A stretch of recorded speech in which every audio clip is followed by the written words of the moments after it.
Hi, anyone and everyone. Welcome to Have You Heard About This Case? My name is Sam, And my name is Kelly.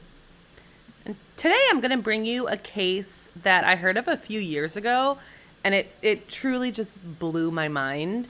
And it has a lot of similarities to our first episode about the Lane Bryant murders.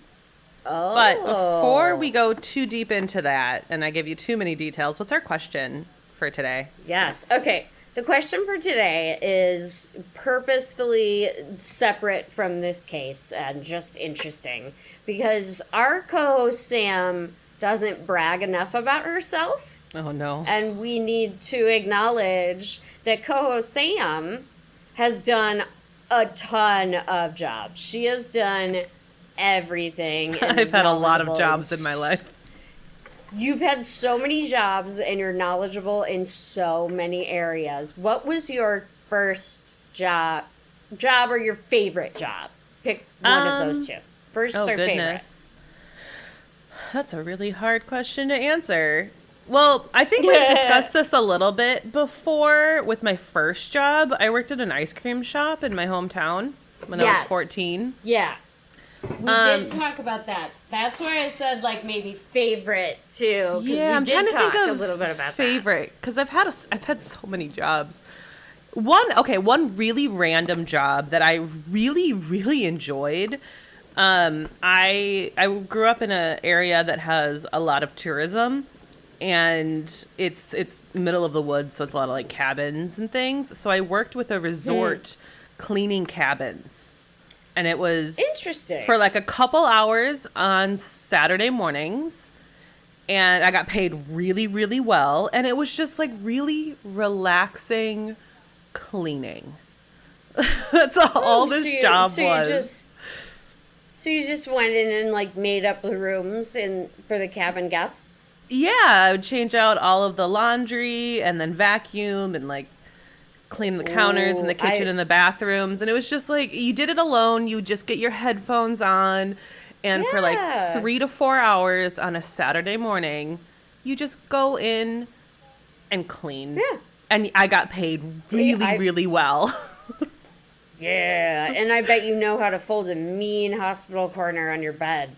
Oh yeah, we did like it was individual cabins. We had about 6 or 7 of those, and then we had a big lodge that we would clean.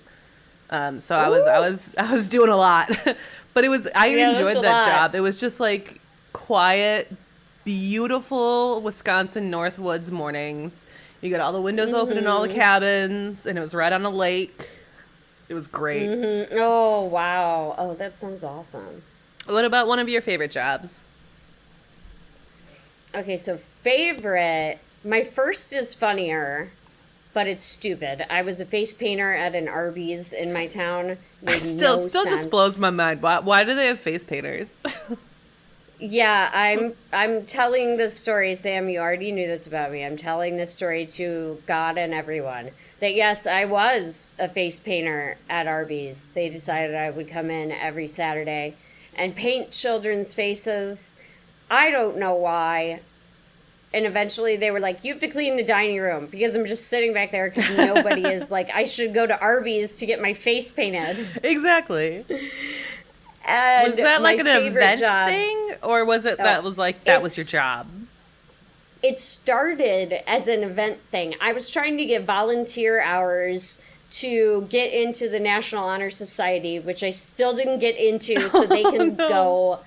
They can eat butts because I'm not in school anymore and I don't care what they think. I deserved it. I painted so many faces. I did so many volunteer hours and extracurriculars and they still didn't get me. Like they would do the thing like sororities do in college where they tap you on the shoulder and they pull you out of class and you have like your first NHS meeting. Oh really? I So, never even attempted. That yes. wasn't my world All back in the day.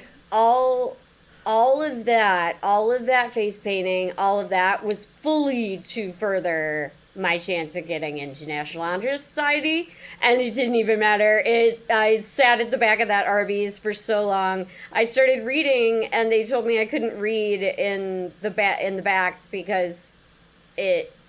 I don't know. I truly don't know. Like, what? Does it make your armies seem threatening that I'm reading To Kill a Mockingbird here? I'm very confused. No, your So I had manual to quit- labor. You gotta get So out I had- there. Yeah, they said Kelly has to clean the dining room because she ain't doing crap. So that was a very weird job. And my favorite job was a tea chain. Since apart from the job we met at a wonderful Yes. place. We But- did a very good job. Apart from that, my favorite job was David's Tea. Oh R.I.P. yeah, you've told me about that. You loved David's tea. All R.I.P. all David's Tea in America, because the pandemic they closed every store in America. So now I have to get it shipped from Canada. And what we used to do is we had a tea wall, they called it, and there was about 30 to 50 teas, huge tins of them on the walls. And people would come in, and each tea had a sniffer lid, so you could smell what the tea smelled like before you bought a cup of it. Which I think I think it's such a good idea. And now I have to go on the internet, and I can't smell any of this tea. Oh, sad. And I haven't found a spot to replace it yet. So if anybody in Chicago knows like a loose leaf place where they let you smell it first, hit me up. Yeah, I can't come up with any off the top of my head, but I'm a coffee person. I'm not as much of a tea person. You are. I'm actually drinking coffee right now, so. That's funny. I'm drinking a Red Bull. There's a lot of tea places, like loose leaf tea places. I just haven't seen one that's like you actually smell the tea before you try it. That seems like such a basic thing, but I guess as somebody who's not a tea drinker, it makes sense to me, but I don't know. Like, maybe those stores have something different. I don't know. I'm a huge tea drinker too, and I'm like, I don't know how y'all are gonna set up this store if I can't smell anything first. Because that's the way to sell a larger quantity of tea, like a bag of it. Take me home with it instead of just a cup of it. And tea just smells so good. I love the smell of tea. It does smell. I love it so much. I love tea. I could go on and on. My mom worked in a tea shop. My grandma read tea leaves. Like, I could talk about tea for this whole episode, but I don't want to delay you. Yeah, I could do that with coffee because I worked in multiple coffee shops. I could easily do that with coffee. But yeah, this is going to be a pretty grim case. I will tell you just off the top that it is unsolved. Okay. And it's grim. It's very dark. So just warning right now. So heads up, people. Yes. Like, I don't know if there's going to necessarily be a specific trigger warning other than, like, brutality. Violent, trigger warning, graphic violence. Exactly. I think that's all we can do. But today we will be talking about the B-Low grocery store murders in Windsor, North Carolina. And this takes place in 1993. And I'm honestly just blown away that this doesn't get much coverage. I heard about it randomly. Well, not randomly, but I was watching, I think it was Lord and Arts on YouTube. He covered it. And I found one or two podcasts since then that have covered it, but it blows my mind, and we'll get to why. I think you'll have the same view as I do. And we don't have you told me you had to do a real deep dive. You had to do a real deep dive on this one, you told me, before we hit record. Yeah, and there's not a ton of details, and that's why I had to, like, try to really dig. And that might be why people aren't really covering it, but I still think there's a lot of conversation to be had with it, which is why I really want to bring it up. And I wanted to kind of learn about the area a little bit to start off with. And so Windsor, according to the 1990 census, the population was just about 2,300. And Today, it's still a very small town with a population of 3,350 people. And I grew up in an incredibly small town. My town had was a little bit bigger than this one. It had about 3,500 in 1990. And so I feel fairly comparable to it. I feel like I kind of know the general sense of the area. And Windsor is only 2.8 square miles. It's tiny. Oh, wow. That's really sweet. Yeah, I was going to say, wait a minute. That's small for all those people. So your hometown is similar to the 1990 census or to the current population? It's more similar to the current. It had a little over 1,000 more people in 1990. So pretty close. That just gives me a little more visibility on the size Yeah, you've of the seen my town, hometown. I know about it. And geographically, my hometown is a lot bigger, just spread out a lot further than Windsor is. Vacation homes, lakes, lots of space. Yeah, Windsor doesn't seem to have that sort of tourism that my town does. So that's I think that's a big factor in its overall geographical size. Yeah, and could be a factor in the lack of coverage too. Potentially. I still think even with what happened, the lack of coverage blows my mind, but we'll get to that. We'll get there.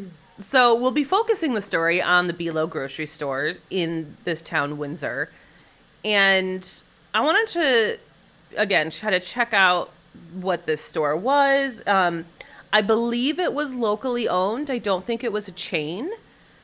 And I've never heard of it. So well, there's another set of stores. I'm not sure. I might not have even put them in my notes. Oh, I do. I have a little further in my notes here. But I was trying to figure out if it was locally owned or a chain, and I did find another chain called Bilo in North Carolina. So not far. But those are two separate stores. Bilo is a chain of grocery stores. Bilo is something completely different. I think it's just its own separate grocery store. Okay. But either way, small town grocery store obviously just serves the whole community. Likely everyone in town would go to this one grocery store in town. And it's probably a pretty big employer. And growing up in a small town, I totally get that. We had two grocery stores, which we serve such a huge geographical area where I grew up that we needed to. That is wild. But yeah, you need to. So that just kind of gives you a little bit of a sense of kind of how this town functions and how important this store is to the community. Right. That there's only, is it the only, I'm sorry, did you say that? I believe it is. It was hard for me to find out historically, like in this time period, if it was the only one. Right. I believe it was, but I will say, I do know after all of this, it closed shortly after. So something either moved in or there was another town not too terribly far away that was able to serve the community. Okay. And I can also say, like, growing up in a small town, I know I talk about this a lot because this is my experience, but when you go to the grocery store, you're always running into people that you know. Like always. Even today, I've been in Chicago for almost 11 years. In a couple months, it'll be my 11-year anniversary living here. Oh, and I still will go back home. Yeah, right. I'll still go back home, and I will run into people if I were to go home right now and go to the grocery store. Like, and you'd run into someone like every time, every single time I go to a store. I run into someone I went to high school with, someone that I just know from town, a teacher, like always. Oh, God. Okay, I know that that's like the beautiful thing about a small town, and community is a wonderful thing. But if I went into the Target at my hometown and saw somebody I went to high school with, I would turn around and leave. There's nowhere to go. Like, you just kind of need to do the nice pleasantries if you don't want to actually have that conversation. Because half the time they're also like, my area is a lot of the people they get the job at the grocery store. Well, then they move up in the grocery store, and so it's like The people who were baggers when I was in high school, well, now they're managers. And so it's like you run into the grocery store and they're still there. Because that's how awesome. the jobs work in that town. So it's like, yeah, you're awesome. going to run into somebody for sure. Yeah, and I do get that that's part of the beauty of a small town. Like, it does serve as, like, a great community builder and all of that. I am just an antisocial, mean city person who wants to walk by you with my headphones on. But see, I love that I have both worlds, like, at my disposal. I can be in Chicago and be anonymous, or I can go back home and know everybody. But it even says more about this crime, that it, was a community place, where everybody would go. Exactly. And I wanted to kind of put that forward as you kind of hear about all these details. Kind of keep that in the back of your mind and how shocking this is all going to be. Okay. So on the evening of Sunday, June 6th, in 1993, the Below grocery store was closing early that night at 6 p.m., because there was going to be a cleaning crew coming in to wax the floors. And again, I've worked retail for many, many years. This is a pretty common thing, either cleaning or inventory audits or remerchandising. Typically, you want the store closed so customers aren't in the way, and then that you're not in the way of your customers.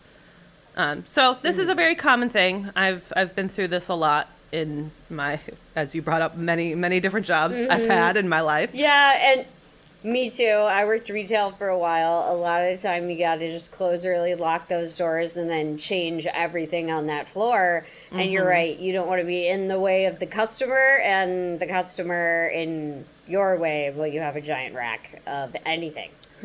Exactly. And I can also tell you a majority of the time the customers just don't care if they're in your way. And I put a little PSA in here as somebody who has worked retail for 20 plus years now. Just be nice to retail workers and restaurant workers. Please. Their jobs are made so much more difficult by unkind people. And sometimes you just got to do what you got to do as a retailer, even if it's slightly in the customer's way. You never want to do it, but it's your job. You have to. Please be nice. Right. Just throwing that out there into the world. Good for you. We need that kindness in the world, especially for retail and restaurant workers. We do. Because I never worked food. I consider myself lucky. I did my time in retail. We all do our time. And man, just be nice to retail workers, because it's such a pain in the ass. But I imagine food is even worse. So be nice to them and tip your waiter. If you can't tip your waiter, you don't get to go out to dinner. Yes, I agree with that too. So, mini PSA in the middle of this episode. That's all. Yeah, that's all. Let's get back to the Below store. Grover Lee Cecil Jr., who went by Bud, he arrived at the store at 6 p.m. so that he could oversee this cleaning crew. He was the store manager. And Bud entered the store and he saw Joyce Coburn Reason at the cash register checking out some of the last customers of the day. And Joyce, I think she'd been an employee there for a couple of years. They had a good relationship. And so Bud walked through the store to let the remaining customers know that they were closing early and that they should start heading towards the register. And as the customers were leaving, the cleaning crew arrived. And this cleaning crew consisted of 4 men, Johnny Rankins, Sylvester Welch, who he often went by Tony, so we'll be referring to him as Tony in this. Jasper Hardy, and then Jasper's brother, Thomas Hardy. Okay. So Bud greets this cleaning crew and locks the doors behind them. And then shortly after locking the doors, a man appears inside the store. And Bud had thought that this was a customer who he didn't see or hear when Bud was walking around telling people that it's closing time. And he was exactly unsure of where this man really came from, but it became apparent to Bud that he actually wasn't a customer. Oh And no. it's believed that this man purposely hid in the store until the doors were locked before coming out of Oh hiding. my god. Oh my god. This is my. Oh my god. Like I'm having retail flashbacks, and this was Yeah, my right? actual nightmare. This Yeah. is so scary. And I Poor think about that as Bud. well too. Like I've worked stores Yeah. alone for many years. When you're locking up alone, like this is a nightmare. And I used to work in a mall where I'd have to like put down that gate. And it's like I just think Mhm. about it in that Mhm. aspect. Like you can't just run out a door. You have to lift the gate. Like this is terrifying. Right. See, Absolutely I was terrifying. always I was always scared because I only got promoted to being like a key holder at David's Tea where I had to count down the registers and all the front of David's Tea was glass. And I used to Mm-hmm. be terrified when I was counting down the registers that somebody was going to smash through the glass on the door above the handlebar, come in and take the money. Like Yep. this is exactly the nightmare that any worker faces. Oh God. Yeah, I've been a retail manager for I don't even know how many years at this point. And we had such strict protocols because of things like this, where it was like there were certain like safes that we had to get into that were time locked that you could only get into certain times of the day that couldn't be accessed at opening and closing because like this could happen. Oh God. So yeah, this is Yeah. terrifying. So Bud realizes this man is not a customer, and it's at this point that this man brings out from his pocket a 45 caliber handgun. Oh. And he tells Joyce and Bud to go to the front of the store and give him all of the cash from the registers. Okay. And okay. this gate was about $3,000 that he was able to get from the registers. Wow. Wow. And so after they emptied the registers, this man directed Bud and Joyce to walk to the back of the store. And he walked behind both of them with the gun just inches from Bud's back.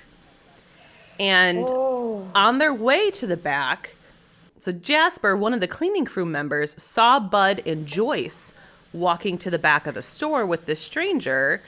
And Bud instructed Jasper to do whatever the man said. And Bud said, quote, "He means business." So Bud's just trying to get God. everyone to be compliant so that this can Protect- be over and done with as fast He's as trying- possible. Yeah, he's trying to protect them. He's doing like what he should be doing, and I'm so scared for him. So He's Jasper, doing exactly everything right. he is.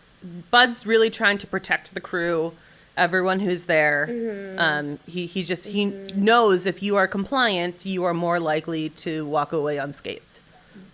Right, just give him money. Just give him the money. So Jasper joins Bud and Joyce on their way to the back of the store. And two of the other cleaning members were also kind of wrangled by the suspect on their walk back. And God. he told the two store employees and the three cleaning crew members to stand by the meat counter back by the deli. And he asked where the fourth cleaning crew member was. So this is something that's very interesting to me that I think might as well point out now. He either knew that there were four cleaning crew members.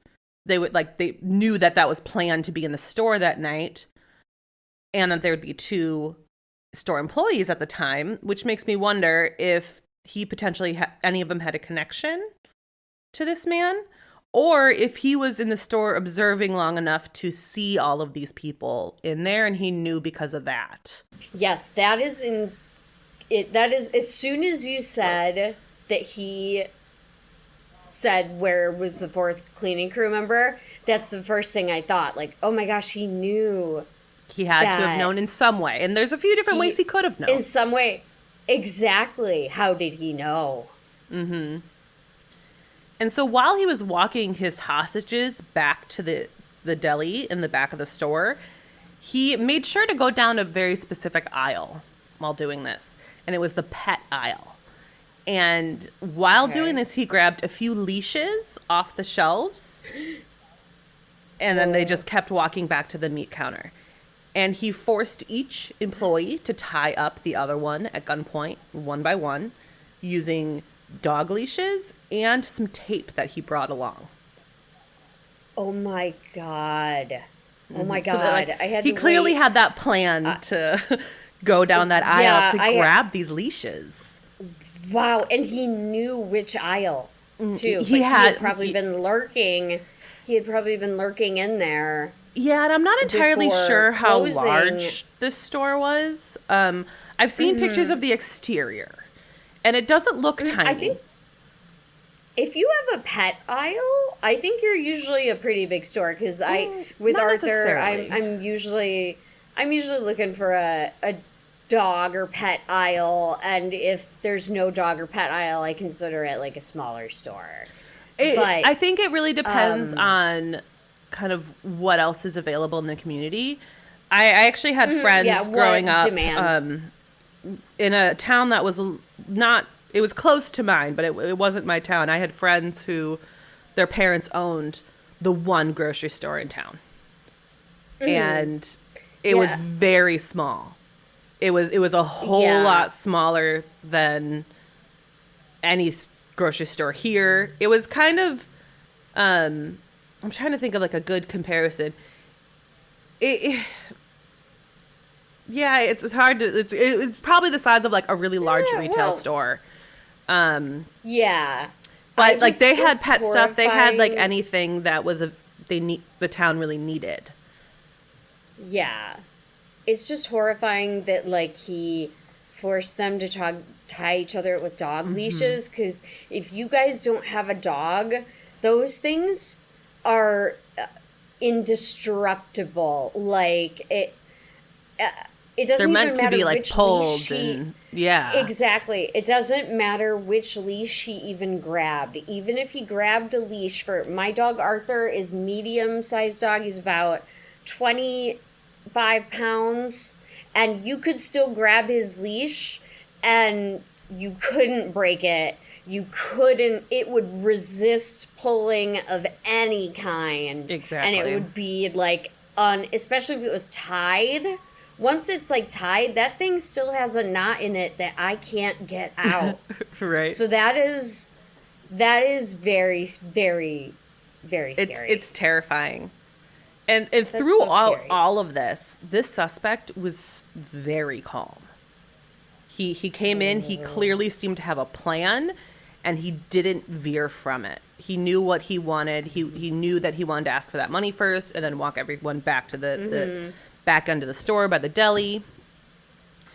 And he now informed the 6 hostages that he was a former police officer and that he had been fired for after some issues with a drug deal that had gone bad. And this meant he had nothing to lose. What? That's what he told What? his hostages. Oh my God. Okay, so you might have to put a pin in this, but do you buy that he was a former police officer? We'll talk about it. We'll Okay, have put a that pin in it. conversation. But cool, we'll put a pin in it. But also, that is so scary that someone would absolutely. tell you, well, they have nothing to lose. In almost any scenario, the phrase "I have nothing to lose" is a terrifying statement. Oh, absolutely. Yeah. Let alone when someone has you tied up at gunpoint. And just wait, this is the tip of the iceberg. So yeah. after all 6 people were bound at both their wrists and their ankles, the suspect stacked these victims. He had them lay all on the ground, essentially in 3 piles, and each pile had 2 people, one on top of the other. What? Okay, sorry, go on. It's like Oh my it God, just I've is never crazy. heard that. I've never ever heard that. I totally understand why you wanted to cover this case because I've never ever heard anything It's like so that. bizarre. It's so bizarre. And it's like I'm kind of like laughing because it makes me very uncomfortable. Like it's really like it hard just to like think about. It just confuses me. It's a strange I don't want to, I hate what's about to happen, but it's a strange way to commit the crime that I'm Yes. sure is about to And happen. That is there's going to be a lot very more weird. strange things for us to talk about coming up here. Okay. Okay. And while it doesn't look like the quote was remembered exactly word for word, the suspect said something along the lines of, "God forgive me for what I'm about to do." Which, that following the "I have nothing to lose," oh, Oh God, yeah. That is so scary. And also, fuck you.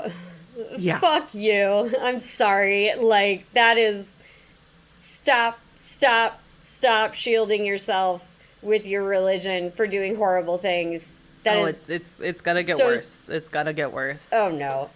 Oh So no. it's at So he this says, point, God yeah, forgive me. God forgive Oh me for what God. I'm about to do. And at this point, the suspect fires one bullet into each two-person stack. Bud and Joyce, they were both on top of their stacks, and both of them were shot in the head. And Johnny Rankins, who was a member of the cleaning crew, he was shot in the back. So all three of them are on top of these piles.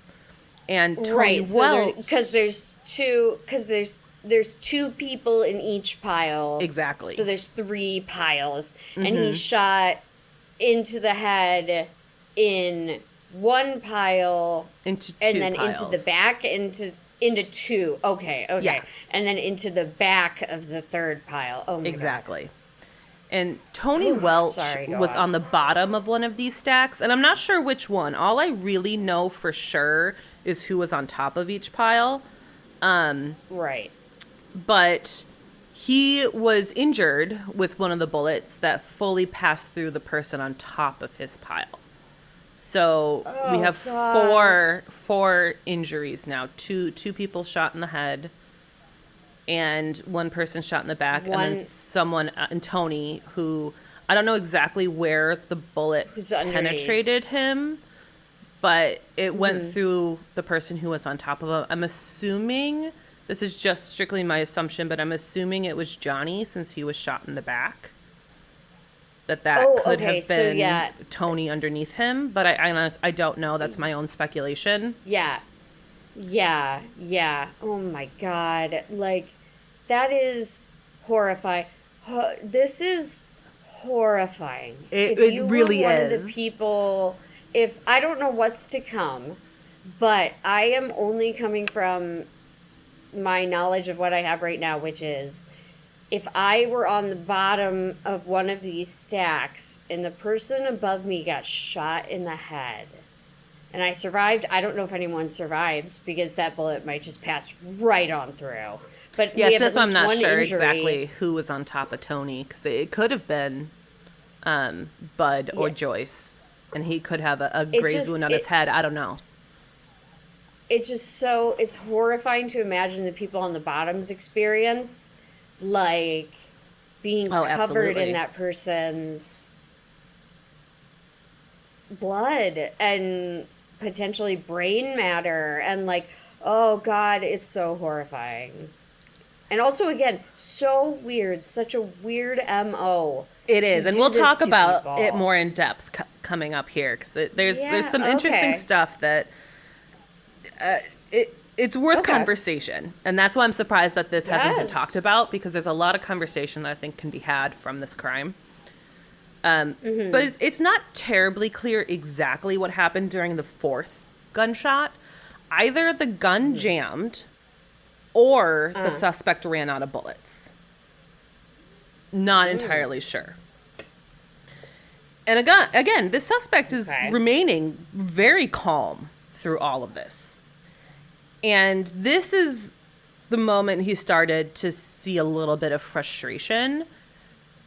And again, that's why I'm not sure if it jammed or if he ran out of bullets, but at this point, Yeah. he pulled off the three people who were on the top of the stacks. So everyone was lying on the floor again, face down. And we know man. at this point, Bud, Joyce, and Johnny have all been killed. Oh, no. Or they're minimally in the process of bleeding out. But it's a very short matter of time if they haven't been killed already, unfortunately. Yes, exactly. Exactly, yeah. Tony is injured, but he is still alive. And all I could find out about his bullet wound is it was the same bullet who killed on top of him, kind of as I mentioned before. I don't know where it hit him. I don't know much beyond that. Smart. I think you were smart in what your guess was, which was he was maybe underneath the pile of people, humans. I hate saying pile, and I know it's like I was writing the script, but I'm like, it's the only way to like accurately describe it. There's no other way. Yeah, there's no other way. But it would make sense that he was in the one that got shot in the back. Johnny. Like you said. I think you're right. It just makes the most sense. Like, as much as I hate to say it, like, picturing it makes the most sense. Yeah, exactly. So, and then Jasper and Thomas Hardy, who are the brothers, they're physically unharmed. I'm sure that obviously they're through some major mental distress right now, but physically, they have not been injured. And do we know if they were... I'm sorry to interrupt again. No, go ahead. Do we know if they were under some of these people? Yes, or if they would have been. Stacked together? So it would have been Tony, they were under... Jasper, and Thomas on the bottom, and then Joyce, Bud, and Johnny on the top. And that's why now Bud... The two brothers are alive. The two brothers are alive, unharmed. But that's also why we know that Bud, Joyce, and Johnny were all killed quickly. Because they were on the top. They're the ones who suffered those bullet wounds. And so at this point, the suspect left the 6 hostages alone for a moment. And when he returned, he had a large butcher knife. He then approached Thomas and asked if Thomas would report him to the police. Thomas said no, but the suspect said he didn't believe him, and then he started to stab him in the back and the neck. Oh my God. And up until this point, there have been multiple notes that this guy remained very calm. Like, all of the different articles I read, everything was like, he was cool, calm, and collected. But this was either something that went wrong in his plan, or he just had a moment of anger throughout all of this. I don't know exactly. Yeah. But, like, this is where it showed his rage at this point. Yeah. Yeah, to be stabbing someone in the neck and in the back, like, that is such scary rage to be possessed by. Exactly. And to me, it seems like he had he had something with his gun. I think something went wrong with his gun. And again, I'm not sure if it's that he was fixed. Yeah, I'm not sure if it ran out of bullets or if it jammed, because it's just very unclear in all of the reporting. So like his rage was so extreme at this point that as he was stabbing Thomas, the knife actually broke off in his back, so that the blade was stuck there and he was left holding the handle. Oh my God. Yeah. So oh my God. This case just keeps getting like crazier and crazier, and that's why I'm so blown away that it's just not talked about. Yeah, this is violent and horrible. It really is. Why have I never heard about this? I don't know.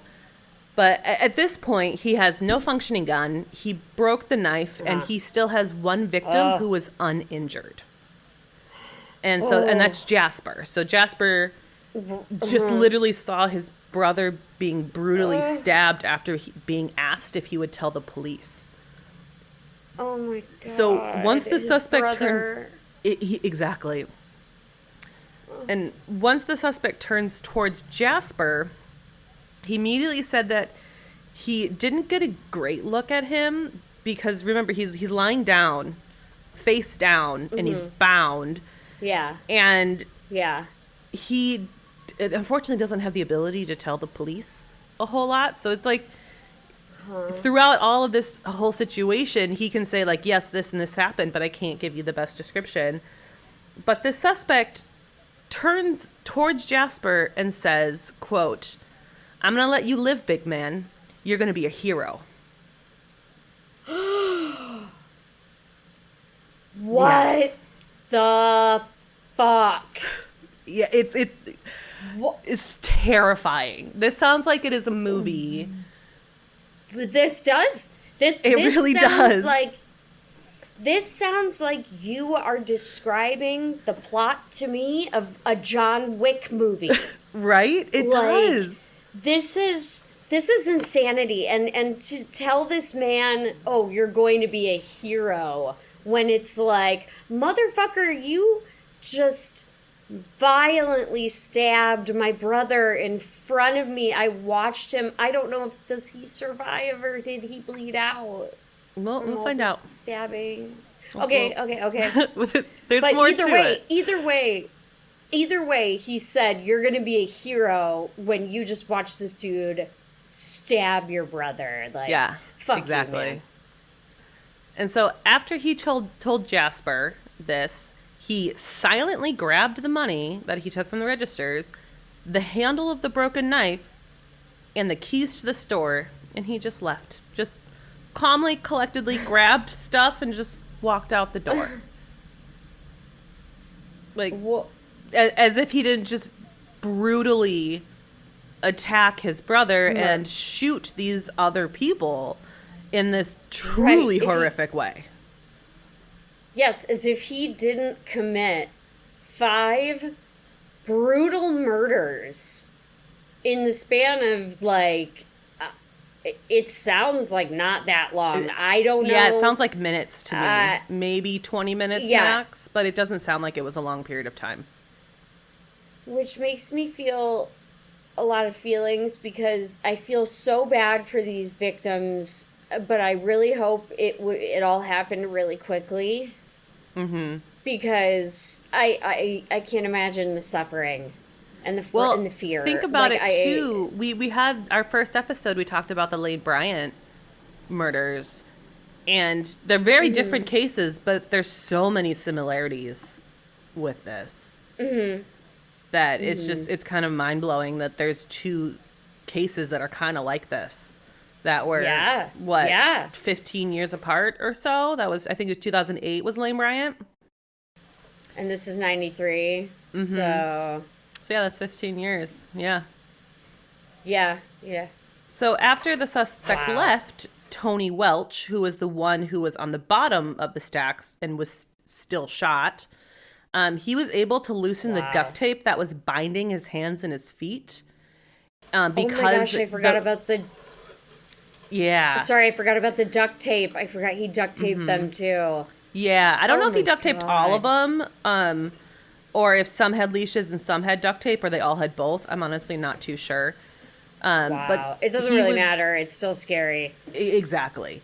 But he was able to loosen this duct tape because of the amount of blood actually loosened the adhesive. Oh, God. Yeah. So I'm not entirely sure if he was able to fully remove the duct tape from both his hands and his feet, or if he did this because of his injuries. Like, I'm not entirely sure exactly what happened here, but he was able to drag himself all the way from the back of the store, which was close to the back room in the deli and the meat counter, all the way to the front of the store by the registers to reach the phone to call for help. Oh my God. Like, it always, the tenacity and the love of life and need for justice and pursuit of your own happiness that brings this unhuman strength to people that they can do this, is right. It's remarkable. It's good for Tony. Right. Because it's mind blowing. We have Yeah, good for Tony, because the faster the cops get there, the faster something happens. Who knows? Exactly. And as the police arrived at the grocery store, they saw just a truly gruesome scene. Oh There yeah. was they first really noticed the blood trail that was caused by Tony, that clearly showed a path from the back room all the way up to the registers. And once they got into this like back room deli area, they could clearly see the three people that were shot were dead on arrival, which is why I wasn't exactly sure like if they all immediately died, but by the time police arrived, which doesn't seem like was terribly long after. It could have. I can understand it potentially taking Tony a while to get to the front. I don't, unfortunately, have that information. I think just the fact that he did Yeah. is remarkable. Oh yeah. Oh yeah. I can't believe that. I really hope it was quick. I Me really too. hope it was quick. And I so really hope they they didn't have to wait till the cops got there right. for them to be. Yeah.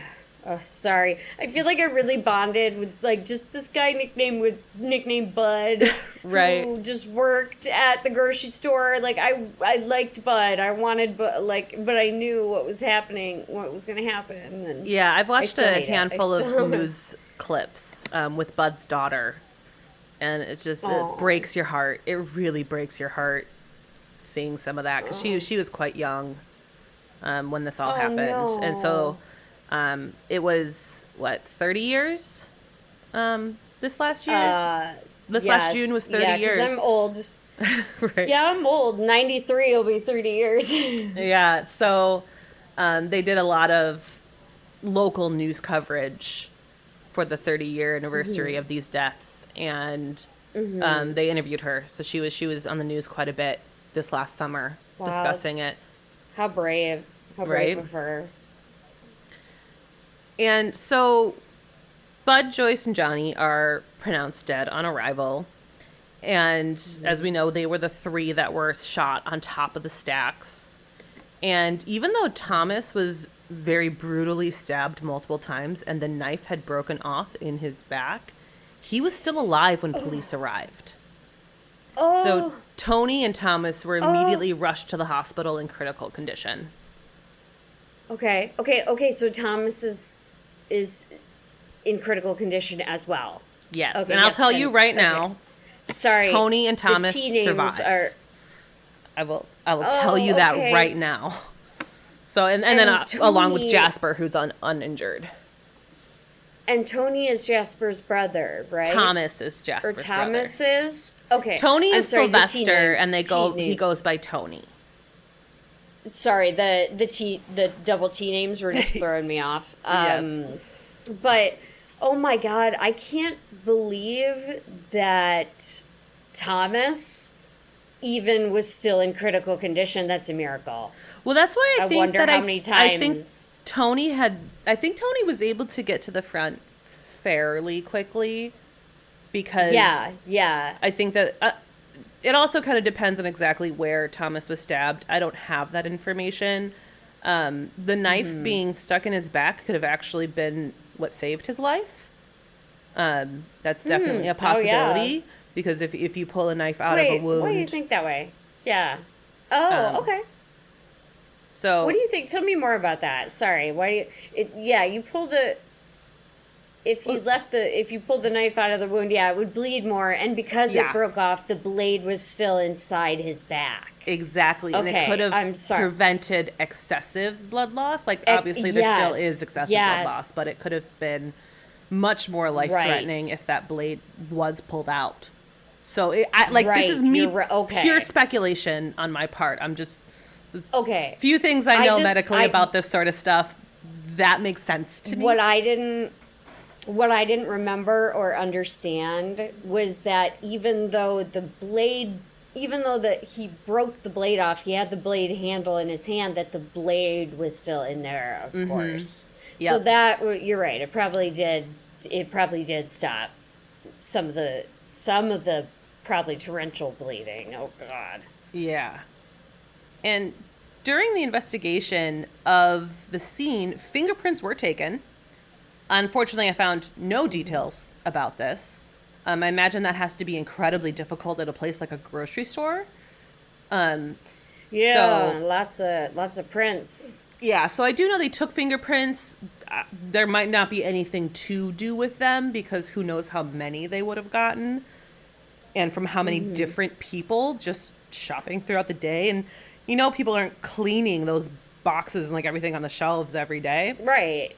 Who knows? Right, That you're could have not been wiping them fingerprints from down. last Yeah. week. Right. Yeah. So I'm not entirely That sure. would be what came very of it. easy to argue in court if they pop someone, but I know you already told me, which Yeah, I'm waiting to unfortunately. talk about. I'm waiting to talk about, but yeah. Yeah, I do, based on some of the wording in the articles, and I unfortunately didn't put it in my script, and I also wrote this script a couple weeks ago, so I don't remember exactly off the top of my head, but I got the impression that there was potentially fingerprints taken from the blade of the knife, maybe closer to the handle, but honestly, I don't know. That's, again, just speculation. Just kind of, the wording made me think that. And I think a big part of it is I think that would be really difficult to determine if they were the suspects or not. And I think that's probably Yeah. one of the spots where you'd be more likely to say, yes, this belonged to the suspect, especially if it's in blood or something. We don't know. Right. We don't have that actual information. And shoe prints were also taken. And they were able Okay. to determine 2 sets of prints, and they were able to rule one of those sets out as an EMS responder. So that really Okay, left one other unknown set of prints. And this is, I Right. believe these shoe prints were in blood. So it's like, obviously, that it has to be Yeah, the suspect exactly. or responders. It has to be. Yeah, it has to be. That if it's not the EMS, then it has to be. Yeah, Exactly. Yeah. And investigators were also able to take DNA. And I'm unsure if he cut himself to leave his DNA or if it's trace evidence DNA. All I could really find was just DNA. And again, this is 1993. DNA is in its infancy at this point. Very, very infancy. But And I they obviously. imagine...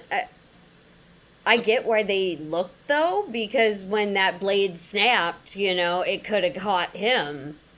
Well, it's too. also just a I common kinda- thing in a stabbing where the suspect cuts themselves because it's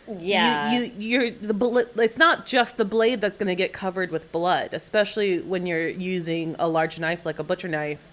It's obviously a lot of blood that is going to be coming from the victim at that point. It's going to cover the handle as well and become slippery. Makes it very easy for the suspect to cut themselves. So again, I'm not entirely sure if that's exactly what happened, but it's certainly a possibility. And I think that the investigators, they could obviously see how brutal of a crime this is, that they knew that DNA was a thing and that it'd be very beneficial in the future. So I think that they were just trying to do anything they could, even as a small department that could be very difficult to do. But it seems like they had the foresight to make that attempt. I didn't think of that, too. This is a smaller town. There's probably a small police force. Exactly. Oh, okay. So investigators also created a composite sketch based on the survivor's description. They said that that he was a black man with a medium complexion. He was about 6 foot to 6'2". He had a slender build. Wow. He was about 175 to 200 pounds. And it was able to determine that he was able to steal the $3,000, which we kind of discussed earlier out of the registers. And I will say right now, $3,000 is not worth what was lost. He could have taken the money and just left. Like, if that's what your end game, you could have done that and been done. Yes. And this didn't have to happen. Yep. Yep, you could have, if you were hiding in there with a gun, you could have just said, give me all your money out of the register. Everybody go back to the meat counter and look away from me, and I'm getting out of here." And it was He clear had that Bud was like whoever. It's wanting everyone to comply. And right. I shouldn't gender, but oh no, we have the description is a we have man. a survivor description. Yeah. So I like to be aware of gendering, but he easily could have been like, everybody go to the back behind the meat counter, and I'm slipping out through the front door. And also, I just noticed that this is a very distinct description. Like, medium complexion, 6 foot to 6'2", that's tall. You would see somebody coming like that. And to be that slender, like, you would, if you saw this man, you might very well be able to match him up with this description. This is maybe one of the most useful descriptions I've ever seen. It's also kind of an average description at the same time, though.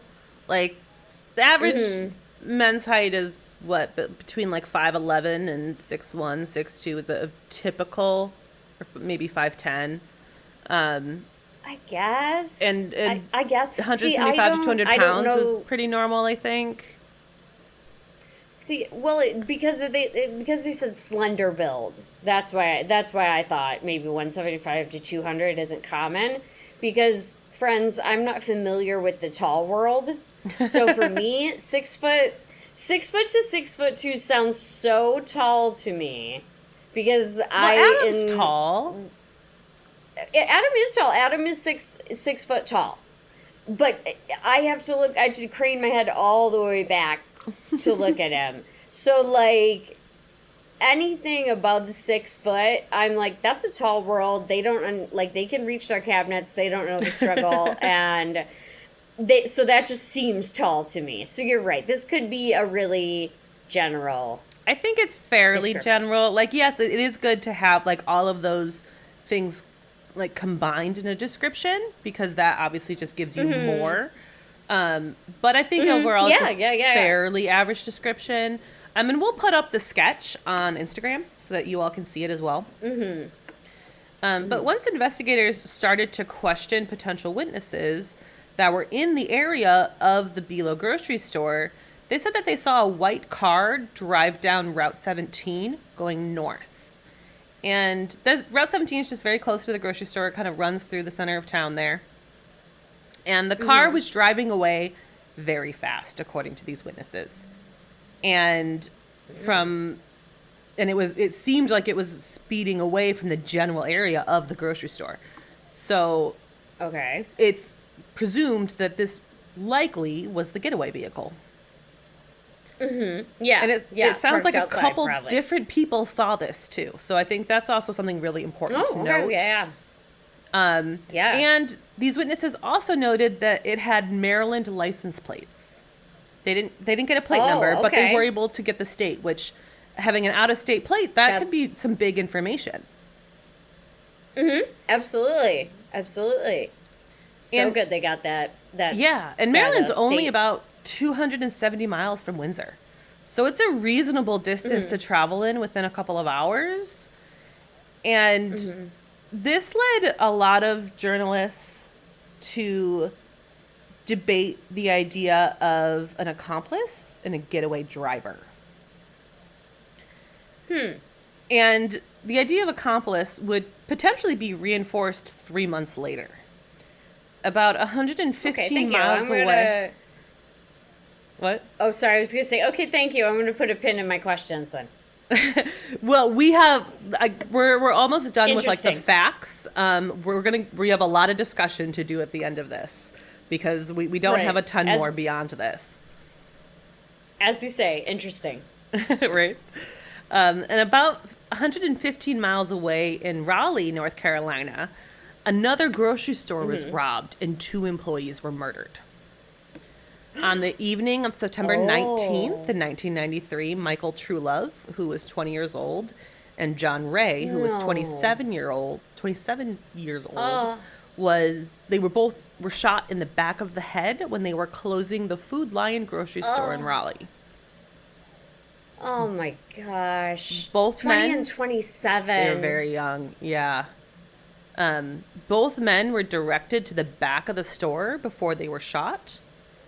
Elmer Ray Oh. McNeil Jr. and his brother, Robert Anthony McNeil, were both charged with these murders. Elmer received the death penalty, Okay. but was later resentenced and received life in prison.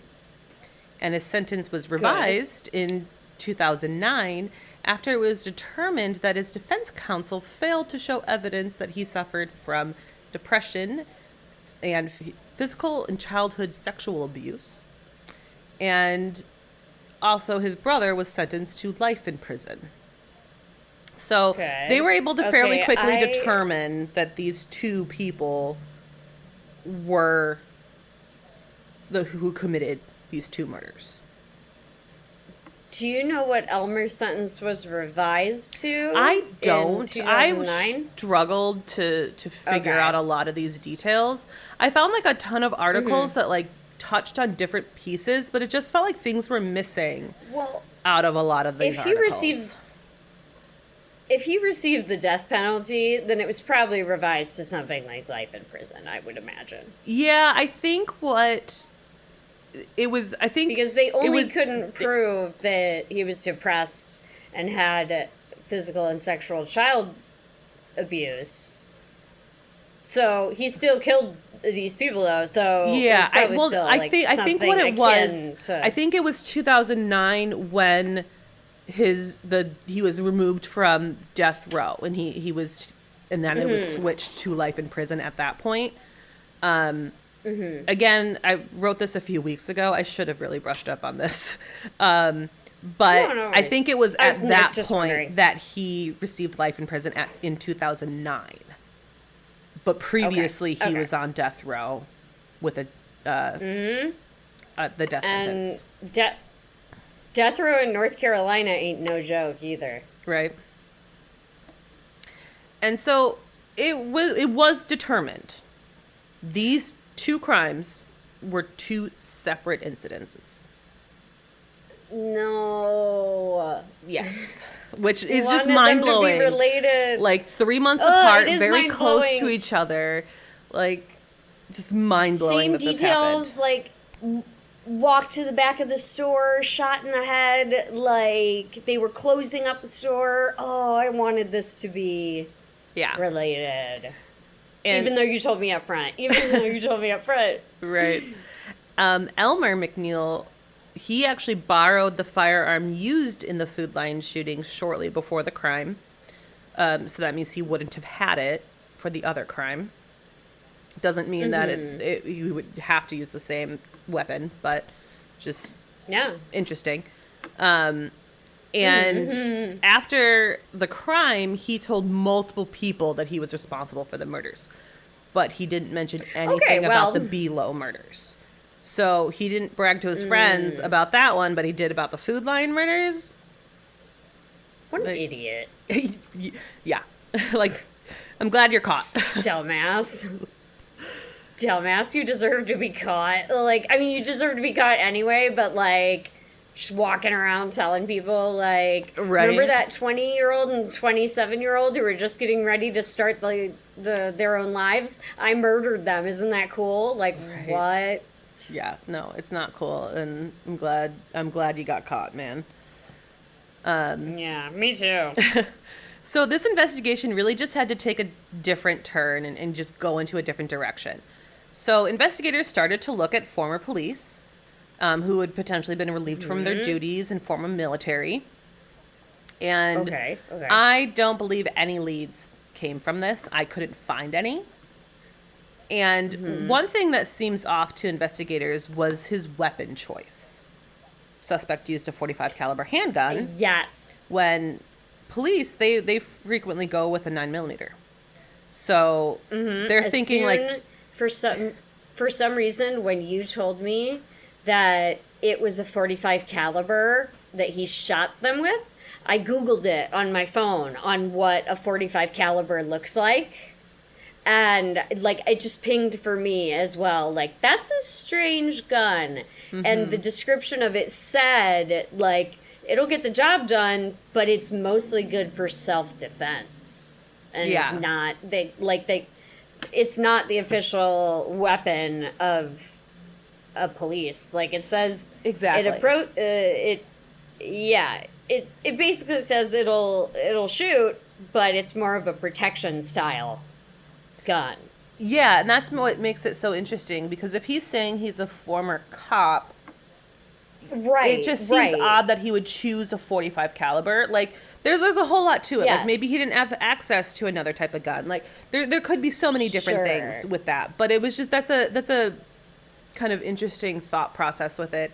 And then going on what you were just saying with it being more defensive, stacking people on top of each other is not necessarily going to give you what seems to be the wanted result in shooting both people with one bullet. Yep. Because that's kind of what it feels like he wanted to do.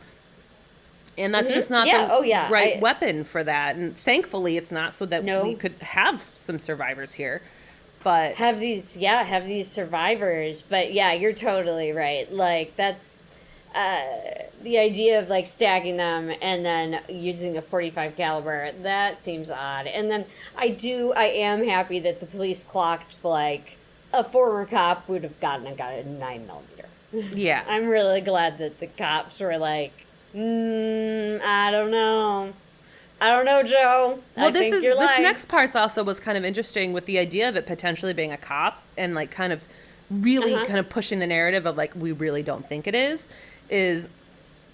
we still don't know if his gun jammed or if he only brought 3 bullets with him. And there's a lot of speculation that it was only 3 bullets. And I don't know how we exactly know that. I'm assuming it comes from witness statements of like how they described it. I honestly I don't know enough about guns to know if it's like clear as day if it jammed or if it ran out of bullets. I don't know if it makes different sounds. I know nothing about any of that. But I believe when a gun jams, it's gonna give you a sound that's like a shot, but it sounds wonkety. Oh, and when a gun is out of bullets, you're just gonna hear the trigger pull. Okay. So it's like a little click type of thing. That's when you get the click, click, click. That's you're out of bullets. If you jam, it makes kind of like a smash in there. And it almost sounds like you fired the shot, but you've not.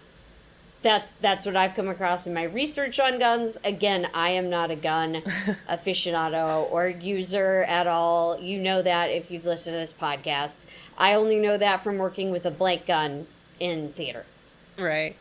But yeah, so that's an interesting thought, is like if he only had 3 bullets. Yeah. Then there's like the question of how prepared was he really? Did he stay in the store and really see that there were the 6 people there? And that's how he knew to call out the last cleaning crew member who wasn't by that meat counter? Or did he go in there knowing that there would be 6 people and also knowing he only had 3 bullets? Like, we don't know any of this. This is all speculation, but it's a really interesting thought process of, like, what could have really been the plan? What could have happened? Yeah. I don't know. Maybe it's just local lore that, like, the 3 bullet thing came from. But I think if he brought just 3 bullets, like, don't get me wrong, I would never do anything like this. This is so brutal and horrific. But if I were to, I would bring more than 3 bullets. Well, my theory, and again, this, like, make this very clear, this is my theory, because this is just from reading articles in the newspapers. But my theory is that he knew he was low on bullets. I think he might not have even known exactly how much he had, but not a full magazine. That's just my personal thought, because I think that is why he stacked everyone. I think he knew he had to conserve bullets, and he didn't expect to have potentially as many people there that day. So once he saw that, he thought he had to stack because that was his way of being able to kill everyone. Oh, it's disgusting. But that is exactly what I thought as soon as you said that. Maybe he didn't know that the cleaning crew was supposed to be there that night. And maybe he thought it would just be the closers of the store. Yeah. And I think that's Ugh. also Like, why how long was he watching this play? Like, it Well, just, it that's gives me another the interesting shivers. Like, thing is like how long was I he think watching? I have this further in my script down, but Sorry. it's really like, interesting to me that the store closed early that day for cleaning, and he was waiting that day. Like, it was outside of the normal schedule, because you don't do like floor waxing super consistently in Yeah. a store. Like, that's maybe a couple times No. a year, maybe every handful of months, if that, in a lot of Yeah, these for stores. sure. For So it's sure. like, was he gonna be in that store for hours preparing for the normal closing time, or did he know it was closing at 6? Like, this is a small Right. town. It could have been in the newspaper. It could have been posted up publicly. But I don't know. Or had a sign on the door or Yeah. something. And I can't fully wrap my head around why he let Jasper go unharmed. I just it's I have a really, comment. I'll hold it. well, Jasper went through a ton of very intense interrogations through all of this, because it's like, are you involved? Oh, Like, God. are you? Because you're the Oh, only wow. one who's okay. Oh, Um, wow. and wow. it Wow. was really determined that he had zero involvement in this. Good. Of course. Yeah.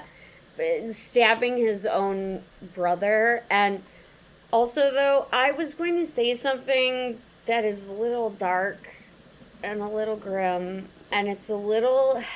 It makes me. But I think it informs something about the suspect, which is. I think it is sort of a cowboy justice style thing to kill a bunch of people and then leave one person and be like, tell everybody what happened here. Yeah. That's all I can think. That's the only reason I can think, other than he ran out of bullets, which it sounds like he did. But he didn't stab Jasper to death. So that's the only thing that I can think of. Well, I also that he think about wanted it as, someone like, you're next to to the tell. deli and the meat counter. There's more than one knife. Yeah. Undoubtedly, there's more than one knife. So he made a conscious decision Yeah. to not grab another one. Yeah. And And let him go. yeah. After he knew he had seen him. So that's the only reason I thought it brought up in my head that cowboy justice, that he was so this suspect is so confident that he's like, I'm gonna leave one of them alive and be like, tell everyone what you saw here. Yeah. You know, like, exactly. And just like the Wow. line, like, Wow. I'm gonna let you live. I'm gonna let you live, Yeah. big man. You're gonna be a hero. Like, I really think that, like, as I said earlier, this sounds like a Ew. movie. And I really think that's what Exactly. he's going for. And I think that's what you're alluding to as well, is it's like, it's Exactly. cinematic. Yeah, it sounds like this man, this suspect, is living, he thinks he's living in a movie. And also, I think I've said this before on this podcast, but I hate shortening of names or nicknames or any kind of cute things for people who you don't know well. And for him to call him Big Man, It seems Like, that makes me condescending, wanna like you're a throw up. child. it's very condescending, and that he called him Big Man makes me want to throw up. Yeah. Also, the whole statement makes me want to throw up, but Right. Big Man, extra. Right. And as I mentioned just a moment ago, Jasper was so heavily looked into as a possible accessory to this crime, but he was ruled out. Wow. So unfortunately, there's just no leads. And investigators still had just so many questions. Was this man local? And they do believe that he was local, or that he minimally knew the area and the layout of the store. Because as we mentioned, like, he knew he could walk down that aisle and get the dog leashes. Grab the... Yeah. And most grocery stores do have a similar layout. Like, that's something that to call out. You often put the dairy in the back because if you need to just buy a gallon of milk, you're required to walk by everything, and hopefully you'll pick up a few things. Like, that's all marketing, and that's very strategically done by stores. Yeah. And so, like, Yeah, sure. maybe he knew that, like, this is the general layout of how most grocery stores are. That's entirely possible. How often do you walk into a brand new grocery store and you basically know the whole layout the moment you walk in the door? So I would offer before you, and you perhaps know this, Rigby is around. The pet aisle can often move around in grocery stores. Pet and, like, so I think toiletries and like that sort of stuff shifts. I think this dude knew a lot more about this store, like knew where the pet aisle was, because I can't count the times I've been trying to find the pet aisle in stores. Right. I agree with you. I do think that he knew. And another reason I think that he knew is because this wasn't a chain of stores. This was one singly owned location, and they have the ability to merchandise however they want. And who knows how different or similar it could be to other ones. Like, I think that's another reason why he probably was generally familiar with it. And in addition to that, he had to find a place to hide. Oh, you're right. He hid the whole time while they were closing. Exactly. So he knew. Oh yeah. I think he knew. And then, but then there's the question. Which means I think he was watching. Yeah, I don't like. He could have easily been, like, staking out the place and, like, knowing that store, or he could have just been hiding in the store long enough to kind of observe what was going on that afternoon. But it's like there's the question of, like, okay, if he's not from the area, why choose Windsor and why choose Below?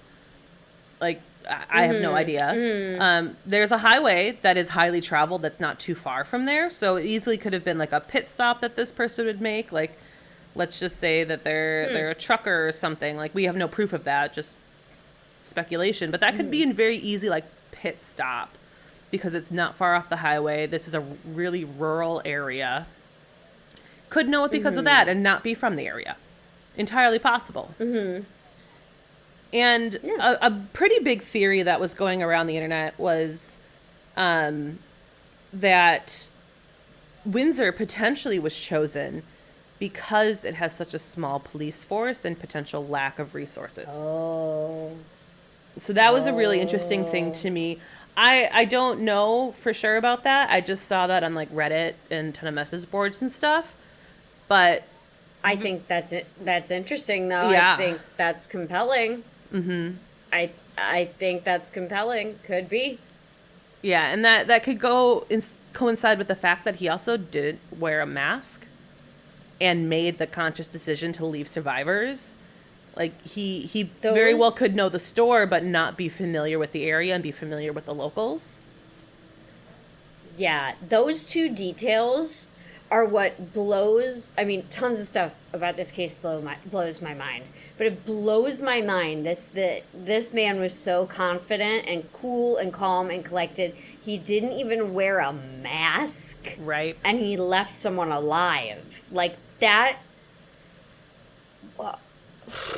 Those are two of the things that I'm like, wow. And I think you make a very good point that he could have not been local. Because then, he didn't need a mask. I don't think he was a local, but I think he was familiar. I listened to Trace Evidence cover this case, and if you haven't listened to Trace Evidence, highly recommend it. He does really great deep dives into cases and puts forward information very, very well. And he was one of the only podcasts I have seen cover this case. And I want to kind of give a shout out and have everyone listen to the episode because it's a very, very well done episode. And I wanted to use it in my research just because there's not a ton of research in this. And we'll tag them in our Instagram post. And you can go to Spotify, or I'm sure they're wherever you listen to podcasts and find it that way. But we will tag them as well. Yeah, they'll be in the show notes, everything. I highly recommend them. I listen to them a lot. They're a really great podcast. Definitely go check them out. And they mentioned in their episode that Windsor had a pretty big drug problem. I didn't find it in my research. I did review all of his sources that he put in his show notes because I wanted to try to attempt to find more references I haven't found yet. But he did cite a ton from newspapers.com. And honestly, we're still new podcast. We're not making any money. We don't have paid subscriptions to anything. So I was able to see we like don't some have newspaper.com money. right. So I saw like little clips and snippets of some articles, but he had quite a few attached that I just didn't have access to. So I'm assuming it's within there because based on everything I've ever heard him do, he's very detailed with his information. So I think that probably came from those articles I just couldn't read. But they mentioned like, damn, right? Someday we'll start making at least a little bit of money where we can pay the like $10 a month for newspapers.com. Absolutely.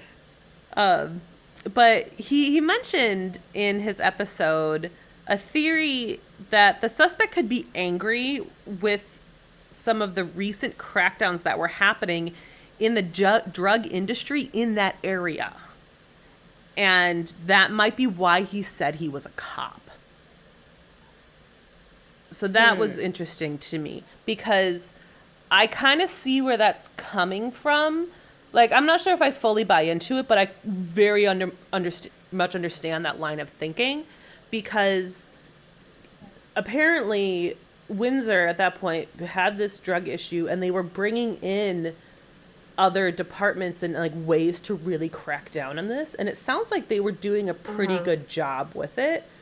So if you have this big drug runner who is traveling, which I think is my theory, this guy was a traveler and he would pass through Windsor, and he's making some good money off of this small town who's hooked on whatever drugs he's selling. And then suddenly his income's kind of drying up because these people are getting busted. And I get the line of thinking. I understand it. Yeah. What I don't understand is, like, didn't he say he was like a former cop? Like, he said he was a former cop that laid off. Well, I think he was alluding to the fact that he was fired, and he said it was over a drug bust. Oh, okay. Like, he specifically called out it was a drug bust that went bad. So, the theory makes a lot of sense to me. I don't know if I personally believe it, but I totally understand where that's coming from and why that is a theory to be discussed. Yeah. And he also mentioned in his podcast the fact that the suspect was so calm and collected. Could that be because he was potentially on some sort of drug at the time that was kind of like dulling down his emotions? Honestly, I have no idea. I don't know what drug that would be. I don't know. Well, let me throw out a couple things here, because I don't know anything about anything, and I didn't see nothing about nothing. I don't know nothing about nothing. But I know that if you were going to organize a plan like this so specifically where you had to stack these people and get them all to the meat counter and round them all up, if you were on something that makes you calmer or something like that, would inherently be a sedative medicine. Yeah. So I don't know if you would be able to execute the plan the way this man did if he was on a heavy sedative. That's why I'm like, I That's don't all know. my thoughts. Because yeah, I feel like it would have to be a sedative, otherwise he might be a little more manic. Right. But right. like, I think he would be much more manic if he were on drugs and it were not a sedative. But if he was Mm-hmm. cool and collected, then then the drug would have been sedative. Yeah. So those are just my thoughts. Yeah, no, I agree with you, and I thought it was worth calling out because it is a really interesting thought, especially when you tie it to the other theory, and I think that there is the potential that that's correct. I personally think it's a little it's not, but that's again we don't have all the information. Like all we're going off of Right. are little bits and pieces and trying to pull out theories here.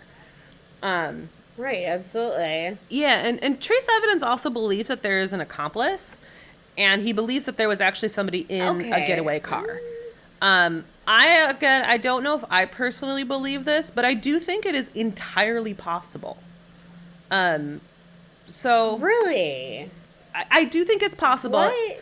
and we'll get to it a little bit. I've a little bit of why I think it's possible, but I still think I would love that's to hear it. probably didn't happen. Okay, I would love to hear why you think this and what brought you to that conclusion. I just am confused about why Trace Evidence thinks this, so I am interested to hear your line of thinking. Yeah, and I recommend everyone to go check out his episode. I know that there's things that I'm personally not agreeing with, but it's a really well done episode. So definitely check them out. And we'll get to why I think that in a little bit. But apparently there was one suspect over the years, and this suspect has never been named publicly. And eventually, and again, I don't know when this happened, but he was cleared with an alibi. But there was one suspect that the police were focusing on for a while. That's all I know. Interesting. But Interesting. yeah. So in a news report from June of 2023, which was the 30-year anniversary of the murders, the federal investigators told NBC network WITN that they believe the motive was not money. The motive was to harm people. And unfortunately, I think this is exactly true. I think that money was an extra bonus he was able to put in his pocket. And I think he had zero intention of actually walking out of there with money over harming others. Yeah. It's hard to wrap your head around that, but it's hard to think of that way because normal folks like us don't think about it that way because we wouldn't harm other humans. But that is wild to me. I wonder if not only was this guy's plan to murder people, I wonder if it was also his plan to essentially torture. And I think saying that line to Jasper is an absolute form of torture. And I wonder if he was actually told that line before his brother was stabbed, knowing that he'd be walking away from it. And again, it's such an awful, terrible, morbid thought, but based on what we know, I think that there was a whole lot more to this than just wanting to kill people. I think that there was a torture aspect of this, and I think that partially goes to them being stacked. I think that building that fear in people. He wanted them to be very afraid. I think he knew that this would have an unbelievable long-term mental impact on Jasper, and I think that's why he said it. Like, this is 100% speculation. He was relying on it. Yeah, but I think he was relying on it. It makes sense to me. It would. And especially since we know that there were more knives in the kitchen. Like that's I keep coming back to that, but it's right. Like he so easily could have stepped away for another minute, probably less than that, to grab another knife. He could have brought multiple knives with him when he first went into the kitchen and came back out. And I briefly mentioned earlier my thoughts on the gun jamming versus running out of bullets. I really do think he didn't bring enough bullets. Again, that's why he's stacked. I think if he brought enough bullets, the only reason to stack them is to torture them. So Maybe it did jam, but I do think the stacking was a form of torture. And Yeah. as you brought up earlier, Yeah. the 45 caliber potentially has the power to kill both people, but it's certainly not guaranteed. And Exactly. I feel like that Exactly. again goes to a lack of bullets conversation. Uh-huh. I don't know. I can't get Uh-huh. over the stacking and the fact that it's being It's widely reported that he potentially ran out of bullets. That's so interesting to right. me. Right. Yeah. Like more than one per yeah. And another thing that the FBI did is they brought in a profiler. And this is kind of where we're going to get into the potential accomplice theory. So one of the biggest Okay, okay. takeaways is that they believe whoever did this likely told someone. So this is where I think the theory of a Mm. getaway driver potentially comes in, because they think that the suspect has Okay. minimally talked about it before, if not having somebody Mhm. involved in the crime, not physically involved. There was only him in the store. We Mhm. know that, but there could have been Mhm. somebody else. But this profiler believes more than anything that this person who knows about the crime is likely a woman who was dating, Hmm. married, living with this guy, something like that. Which is again why I personally don't Uh-huh. think they're a getaway driver. I think that there's a good possibility he did this solely alone. But they Mhm. believe that Yeah, this yeah. woman is probably in some sort of relationship with him where if she speaks, it could be harmful to her.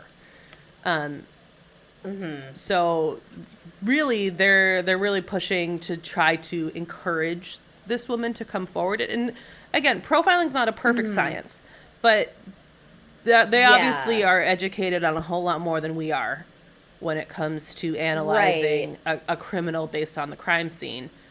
Um, but I Mhm. found that really Yeah. interesting that there's a real push to try to get potentially this person to come forward, and there is currently a Yeah. $30,000 reward. And I do want Mhm. to give a couple phone numbers, and then we'll do our kind of debrief talks. I know that you have a lot of comments on this, Mhm. but if you have Mhm. any information, you can call 252 794 3111, or you can call 800 334 3000. So any information that you may have from this crime in 1993 in Windsor, I would love to see more information come forward about this crime. I would love to see it solved. Yes. I don't know about the DNA that they Or collected, if there's been new testing. I'm not sure about any of that. I don't know if the funding is there. yeah.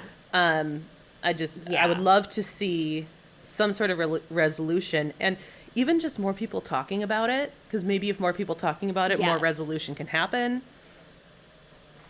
Absolutely. But I know you have Um comments, so let's get into our conversation with this. right, I was going to say I'll let you say any final thoughts before I start giving my final thoughts. Um so I think that this criminal, I completely agree with you that I think he is a traveler. I think he knew Windsor as a pit stop, maybe to get gas, Mm-hmm. or maybe it was on his route to work. I do think that he had passed through there before and had seen it before. I don't know. I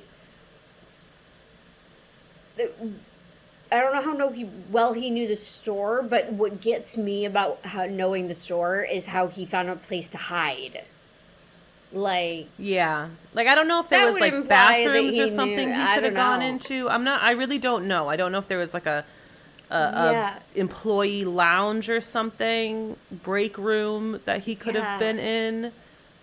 I don't know. yeah. I don't. Another thing that I can't make sense of is, I mean, I understand. I don't know why he said he was a retired cop or whatever. That's I don't know the why yeah. she said that. It's I think I that's think it was what either you know to what? get I changed my mind. I know exactly why I said it. I changed my mind because all of these guys, it is a particular type of criminal, and I hate them the most because they make law enforcement look terrible when law enforcement has issues. But these men make law enforcement terrible because they fail out of cop school and they wanted to be a cop their whole life and they can't do anything, so they're just going to become a criminal and tell people they're a cop. Or tell people they were in the military, or tell people this, that, and the other thing, because that's what they wanted, but they didn't get it, and now they're extremely angry. I definitely So think that's a that possibility. I also think that he could have absolutely zero relation to law enforcement, and he thought that would be scarier to say. Maybe, yeah, that's also possible. Like, it's so hard to tell. My last final thought is the same final thought we always talk about, which is like, if you have any information, come forward, and not just if you're in Windsor, North Carolina, because this suspect could be traveling. They had potentially Maryland license plates if that was their car. Like, yes, he could have easily been from Maryland. Yes, so come forward, even if you hear something. I know I use this example all the time. It's one of my favorites. Even if somebody crazy told you something crazy in a bar, report it. Because that could be the tiny thing that cracks this case. I can't believe it's been so long for such a brutal crime. Right. And that is why I think that is why I think he travels through the place but doesn't stay there. Because I figure if he had stayed there, these guys were doing all they could. They were bringing in more cops to help with this investigation. Yeah. I think if he lived there, they may have caught him. I think so too. And I'm not sure how familiar you are with this case. I'm very familiar with it. And someday I would love to cover it. I would love to bring my sister on for this episode because I know that she's done a lot of research on it. Which case? But the Brown's chicken murders, which happened in the suburbs here no idea. in Illinois. Oh, we'll have to cover that. Well, I'm going to give you a little bit of a spoiler. We'll wait a while to cover it, so hopefully you don't remember. Okay. But someone came forward years worry. later, and someone said that I think it was her ex-boyfriend is responsible for this murder. And yes, anything that's major. I think that's such. It's. I wish it happened sooner, but I have to applaud the fact that it happened. Yeah, we'll have to bring Ash on because any little tidbit, any crazy thing that your weird ex told you, just like this girl in this other case Sam just mentioned, any crazy thing your ex told you, what the weird drunk at the bar said, what you overheard at the bus stop, just send it in. Yes. Because there are families who have no justice right now, and they deserve it. Absolutely. So I do want to read these phone numbers once more.